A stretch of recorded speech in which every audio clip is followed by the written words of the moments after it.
Hi everyone! Tara, samahan nyo kami sa aming Taiwan Adventure Vlog. So ayan, at first magbabayad muna tayo ng travel tax. Then ito, magdadrop lang kami ng check-in baggage namin. Share ko lang, nabook nga pala namin yung round trip ticket namin sa Cebu Pacific nung seat sale for only 4,951. Sulit na sulit, diba? Kaya ayan, abang-abang na kayo ng mga seat sale para makakuha din kayo ng mga murang flights. And meron na naman pala ngayong July 15. So ayan, alam nyo na. Next stop natin, immigration naman. Sa international lane nga pala kami pumipila.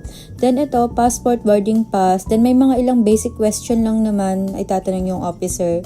Then, tungkol sa biyahe lang yun kung kailan yung balik mo. Then, picture and fingerprints na. Then, ayun, approve na. Mabilis lang naging proseso.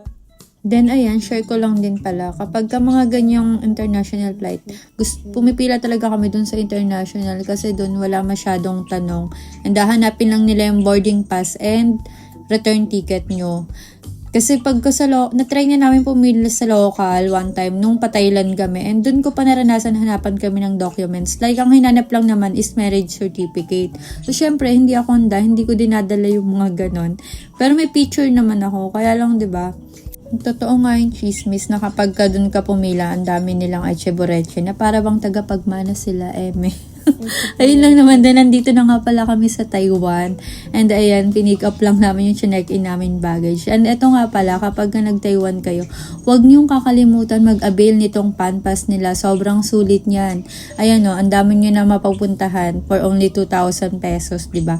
Kesa isa-isa ka magbayad ng entrance. Then eto, waiting na lang kami sa Binukurin na airport pick-up sa Klukden for 1,690 lang naman. Ang layo din kasi ng biyahe from dito sa Taoyuan papunta ng Taipei.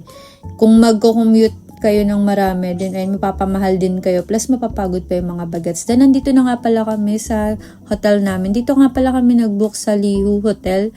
Ito malapit lang siya sa Ximending. Ito nga pala yung itsura. Then, ito lumabas. Siyempre, excited yung mga bata. Pumunta muna kami sa mga convenience store. Then, ito yung paglabas namin. Ito lang pala yung sa Hello Kitty na 7-Eleven. Diba? Hindi ko naman to ina-expect, pero nakakatawa. Then, ito, nag-ikot-ikot na kagad sila sa mga convenience store. Excited talaga sila makita kung ano yung mga tinda dyan, yung mga pagkain. Kasi nga, diba, malayo yung convenience store sa abroad sa mga convenience store natin dito sa Pinas. 2 nights nga lang pala yung binook ko dun sa hotel. Then, ito lumipat na kami sa Airbnb na binook ko. Hindi kasi to available sa time ng dating namin. And mas prepared ko to kasi kabilang building lang nung hotel. Then, ito, nabook ko nga pala to for only 9,000 sa Airbnb. And 4 nights nga pala kami mag-i-stay dito. And ayan, makikita nyo naman convenient siya kasi andito na lahat ng kailangan namin. And ayan, maluwag din yung CR niya, may heater, then may 1 bedroom and may rep na din siya. And makapagluto din kami ng mga food namin. Then ito nga pala yung pa-welcome treat sa amin ni owner. Ayan, thank you so much.